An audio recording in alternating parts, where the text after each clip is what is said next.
Irmãos e irmãs, com alegria celebramos hoje o domingo, dia do Senhor, caminhando já para o finalzinho do tempo comum e também do final do nosso ano aí, né? Parece que foi ontem que era janeiro, mas hoje a gente já está em outubro, quase às vésperas do Natal, né? A palavra de Deus hoje, queridos, tem um tema, ele é óbvio, né? Qual é o tema da palavra de Deus hoje? A fé. Estão atentos à palavra, né? A liturgia. O tema de hoje é sobre a fé. Porém, existem dois modos para a gente compreender a fé aqui. A gente vai optar, porque o cristão católico... Eu vou optar não, né? Eu vou só lembrar vocês que o cristão católico ele deve viver a fé de um modo. Oposto ao modo do judeu. E eu vou chegar lá para explicar. Mas eu queria que a gente ouvisse aquelas palavras de Jesus que dizia logo nos primeiros versículos do Evangelho de hoje. A gente sabe que o contexto desse evangelho é Jesus caminhando apressadamente para onde? Para Jerusalém. E ele chegando em Jerusalém, ele vai fazer o quê? Tirar férias? Quem dera. Ele vai ficar de boa vida? Ele vai tomar o trono? Ele vai expulsar o Império Romano? Ele vai acabar com os judeus? Ele vai se vingar? É isso que Jesus vai fazer lá em Jerusalém? Não. O que ele vai fazer em Jerusalém? Ele vai morrer. Ele vai morrer na cruz. Ele já, nessa altura desse Evangelho de São Lucas, a gente sabe que Jesus já preparou, aliás, já vinha preparando os discípulos, eles talvez com as suas cabeças e as suas mentalidades ainda um pouco atrasadas, difíceis, como sois lentos para perceber as coisas de Deus. Mas Jesus não por isso vai parar ou esperar. Entendeu? Não entendeu? Deveria ter entendido. Jesus ele está caminhando para Jerusalém, sempre ali com uma galera atrás dele, uma multidões de pessoas seguindo Jesus. Dentro dessas multidões, obviamente haviam muitos judeus. Dentro dessas multidões, haviam pessoas que de fato queriam se converter. Dentro dessas multidões, haviam pessoas que eram, digamos assim, excluídas pela sociedade, marginalizados, muitos enfermos, muitos doentes, muitas viúvas, órfãos, enfim, todo tipo de gente estava seguindo Jesus. Só que, à medida em que Jesus se aproximava de Jerusalém, e quando ele dava uma pausa para falar, para abrir a sua boca e ensinar, aquela quantidade de pessoas ela ia reduzindo. Por quê? Porque Jesus ele precisava ensinar, e a pedagogia do Senhor é como a pedagogia do Evangelho de hoje, é da humilhação. Jesus humilhou os discípulos hoje no Evangelho. Precisou. Padre, mas Jesus é cruel, mal? Não. Ele é pedagógico. Ele é didático. Né? E a gente precisa entender essa realidade da nossa vida. O tempo que a gente vive, por exemplo, a gente não pode passar por humilhação, né? Porque é até crime. Não é assim? Não podemos passar por humilhação. O pai, quando tem os seus filhos, se tiver alguma coisa assim, ele até se joga no chão para o filhinho mimimi passar por... Espero que os senhores não façam isso. Graças a Deus não, né? Mas também não, porque já são de outra geração, né? Mas as de hoje, talvez, elas se jogam no chão. Não, filho, passa por aqui. Não, filho, sofrimento não. Ai, meu Deus, e agora? Não. A dinâmica de Jesus, a pedagogia de Jesus é, para aprender a cozinhar, tem que queimar a mão. Aprender a fazer churrasco, tem que queimar a mão, botar a barriga ali, né? Quem faz comida tem que fazer... É isso. São coisas da nossa prática, da nossa vida. O grande problema é que a gente só quer ficar com uma coisa, eu quero comer. Não, mas para fazer tem que comer, para fazer, como é que é? Para fazer sorrir tem que, ou para sorrir tem que fazer, é isso, a vida é assim. E Jesus ele tem essa didática, essa dinâmica. E nessa caminhada, Jesus ele se depara com os apóstolos um pouco entristecidos, cansados. Como a gente talvez já esteja cansado do dia de hoje, né? Tanto lá o pessoal da Cristo, como também os homens aqui. Cansado, mas felizes, como eu falei, estão longe de casa, né? Olha que paz. Não é assim? Então, cansados, mas já assim preocupados que amanhã começa tudo de novo. Mas de outro modo. Tanto aqui embaixo como lá em cima. Pode até começar tudo de novo, de outro modo, com uma outra perspectiva, com uma outra mentalidade. Senão tudo isso aqui foi uma besteira, né? Tudo que vocês ouviram, inclusive lá no retiro, foi uma palhaçada. pataquada, né? Mas eu espero que não tenha sido. E a gente teve grandes pregadores aqui. Falar depois para Antônio José, eu fico até constrangido, né? Inclusive, algumas anotações que a gente costumava fazer, eu vou trazer de volta sobre as aulas que ele dava. Eu guardo muitas coisas. Alguns professores eu não guardo, não. Mas dele, obviamente, eu guardo. Os apóstolos ali entristecidos, né, cansados da caminhada com Jesus até para Jerusalém, ele diz para Jesus assim: olha, Senhor, aumenta a nossa fé. E Jesus responde de um outro modo, com humilhação. Com humilhação. Jesus responde de outro modo: se vocês tivessem fé, vocês não têm. Começa por aí.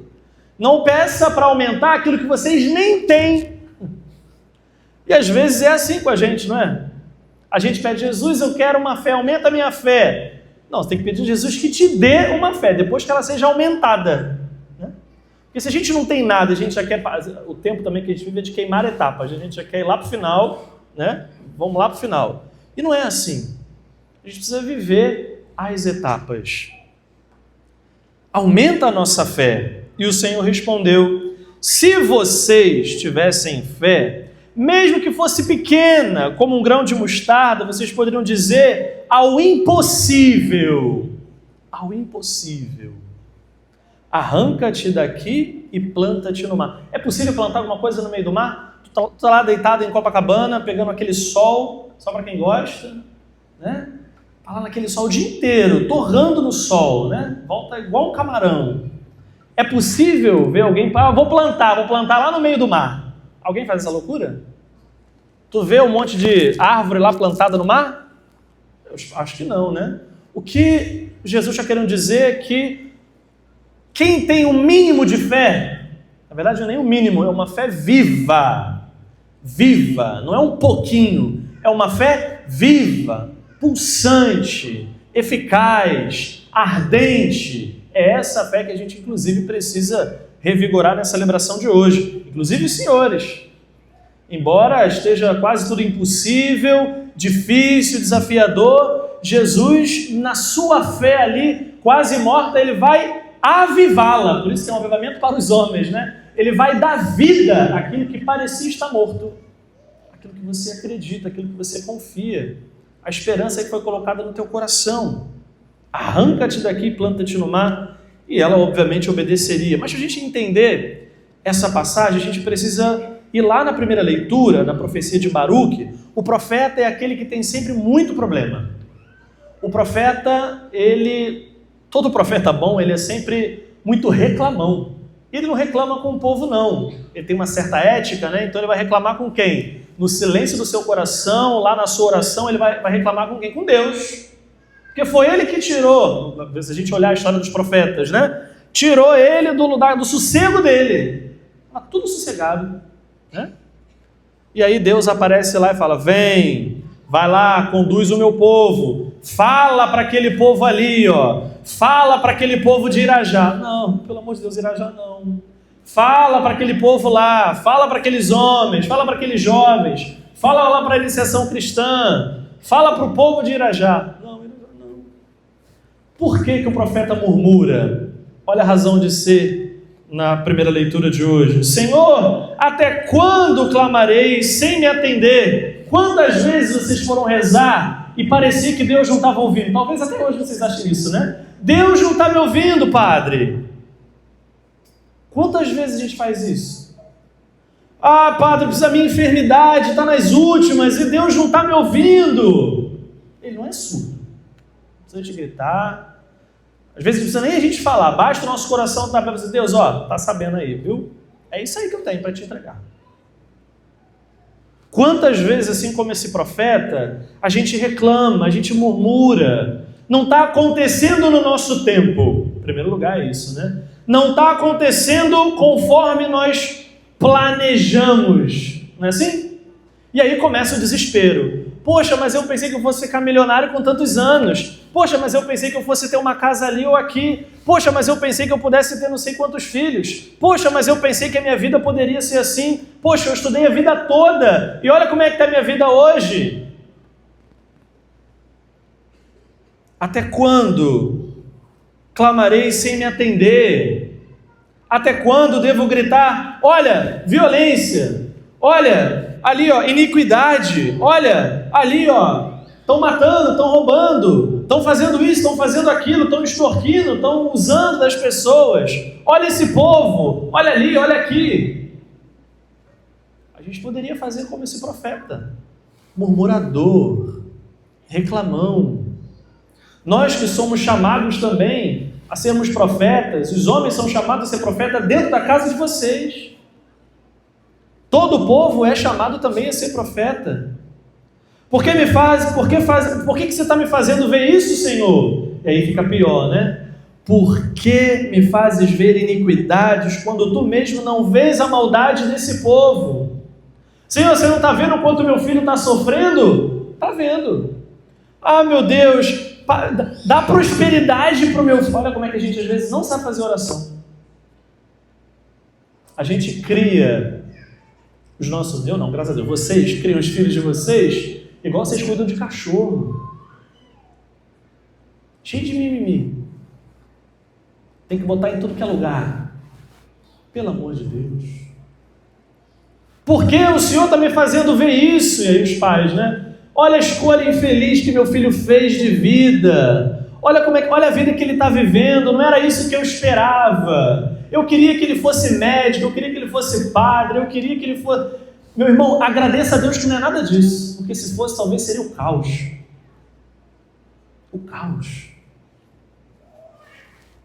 E a gente continua reclamando. Destruição, prepotência, tudo isso está na minha frente, está no meio do povo de Irajá. Reina aqui discussão, discórdia, de lá, de cá. Olha a minha família toda destruída. Olha o meu povo ali, uma confusão generalizada.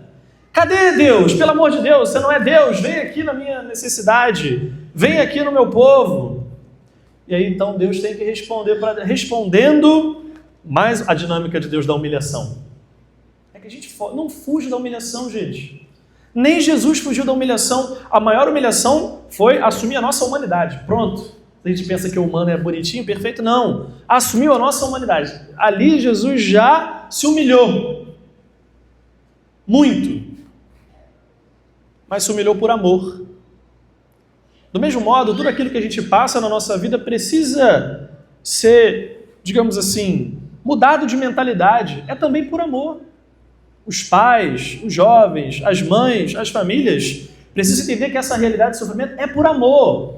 E não é porque Deus virou as costas para você, não, porque Deus te odeia, não, porque Ele te ama muito. Só que a pedagogia de Deus é tão maravilhosa, tão sobrenatural, que Ele vai precisar te ensinar a ser homem, Ele vai precisar te ensinar a ser mulher, Ele vai te ensinar a ser pai, Ele vai te ensinar a ser mãe, Ele vai te ensinar a ser um ser humano. Ele não vai te ensinar a ser um idiota, um bobo, como que a gente vê o tempo todo aí no mundo. Infantil. Eu tenho muito medo, preocupação mesmo, sobre os nossos futuros profissionais, principalmente aí quem garimpa, viu? Garimpa trabalhadores. Porque entra num dia, no outro já fala, não, tem que acordar cedo.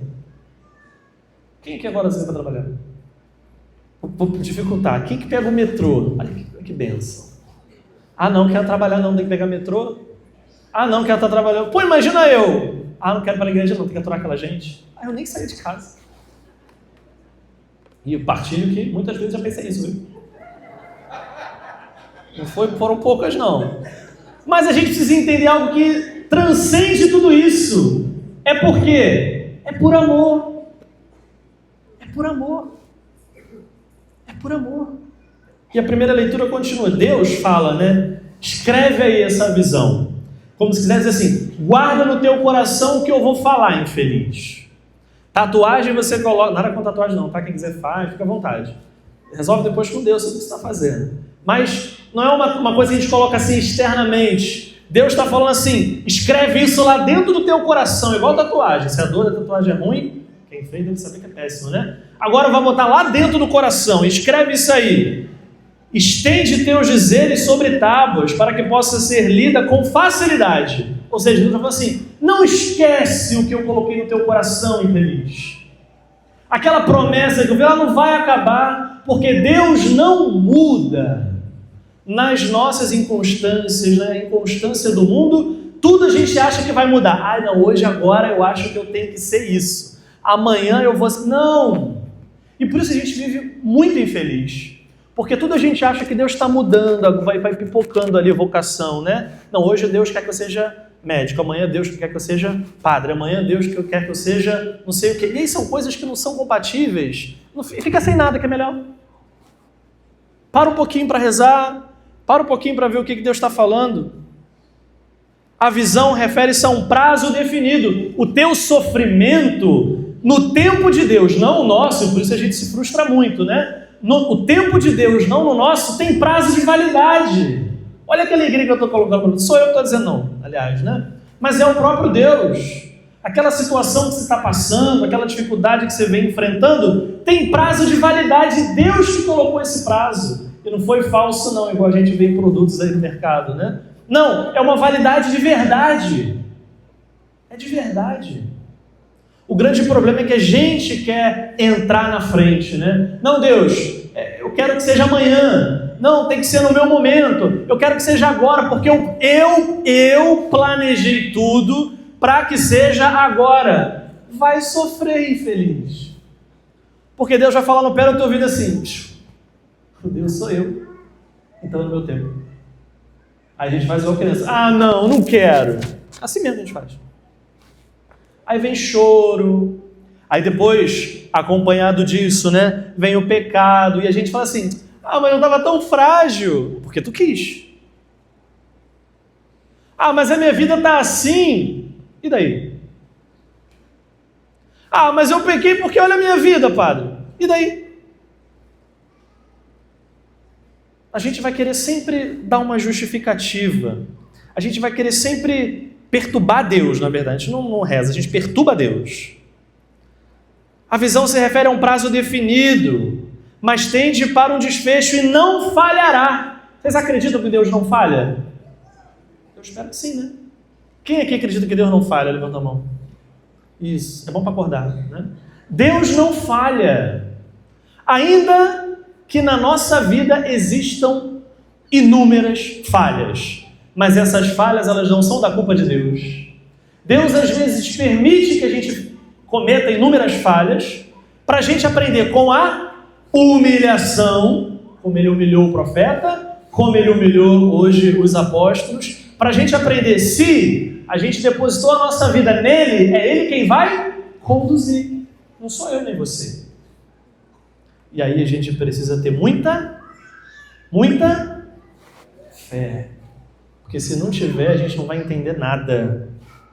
A gente não vai entender nada. Se demorar, o que vai falar a palavra? Se demorar, espera. O tempo de hoje não sabe esperar. Por isso está todo mundo com o mal da? Eu não posso mais falar. Vocês podem. Estou com o mal da?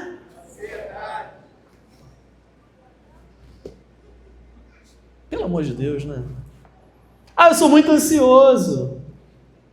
Para correr, trabalhar. Ah, pá, estou procurando. Tu continua procurando, então, até achar.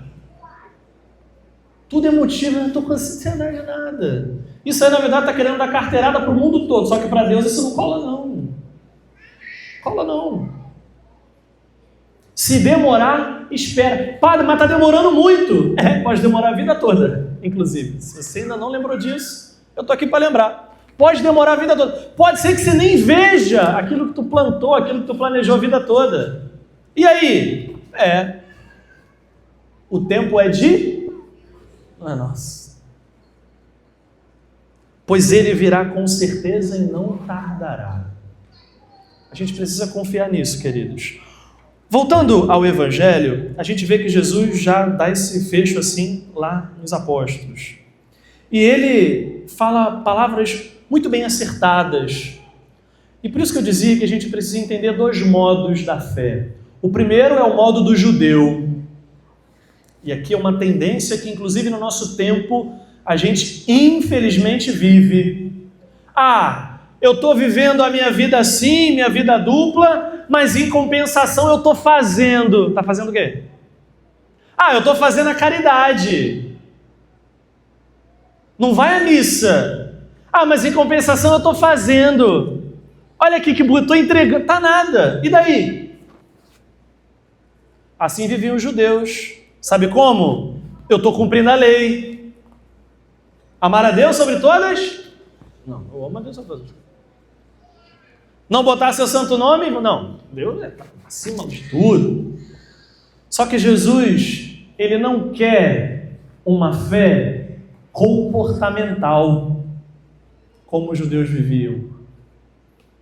Uma fé de comportamento, né? Já que eu acredito em Jesus, piedosamente eu vou me comportar. Por isso que pseudos tradicionalistas hoje dão assim, né? Já que a fé da igreja, eu preciso, né, botar minha mãozinha assim posta, e aí é tudo engessadinho, assim, bonitinho, né? Mas vai ver a vida por dentro, caos, né? Mas por fora ali não, todo dia tô bonitinho. Ó, tá todo mundo me vendo direitinho.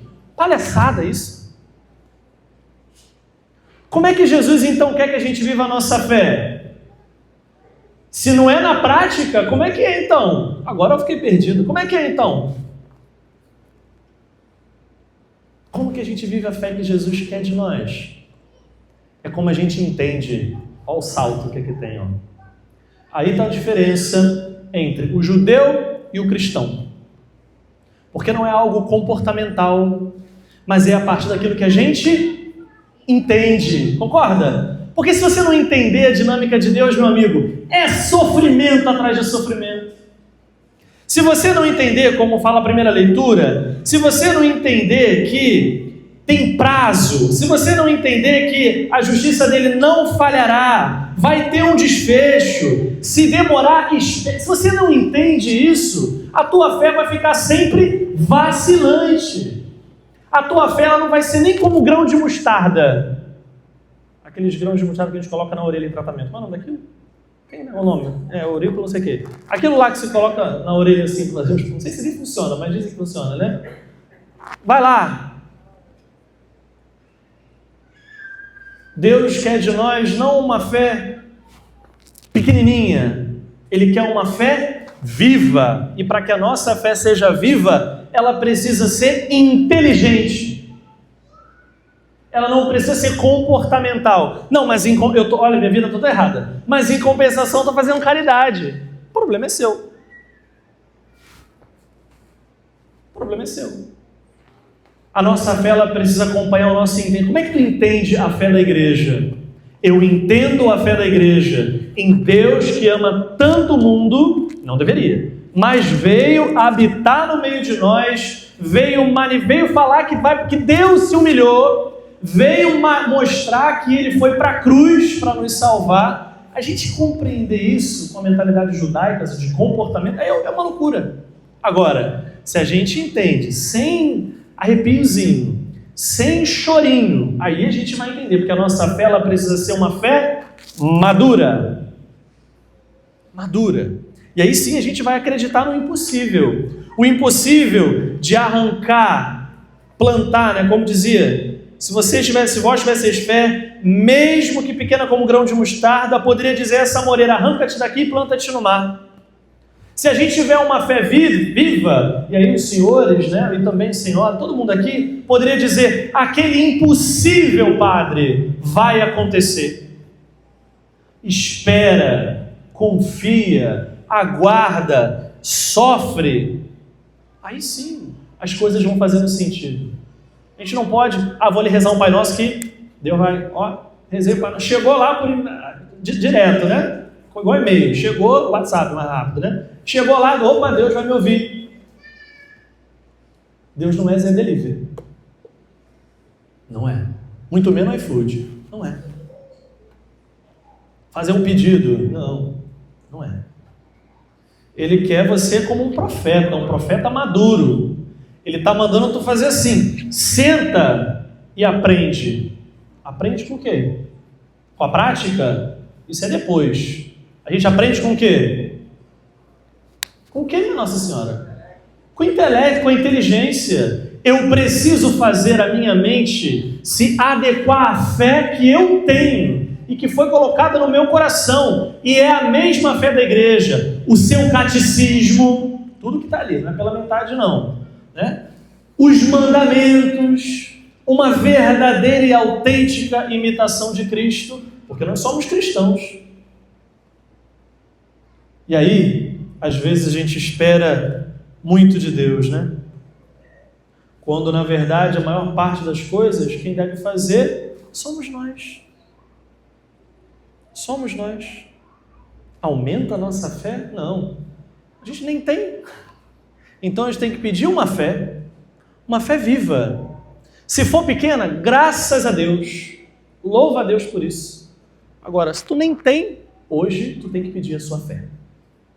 Se a tua fé ficou aprisionada numa maneira de se comportar, se a tua fé ficou ali debaixo da escada, aprisionada não sei quantos anos, né? E você agora tem que arrancar ela dali. Dá vida a ela. Dá vida. Deus está falando. Tem paciência. Escreve aí.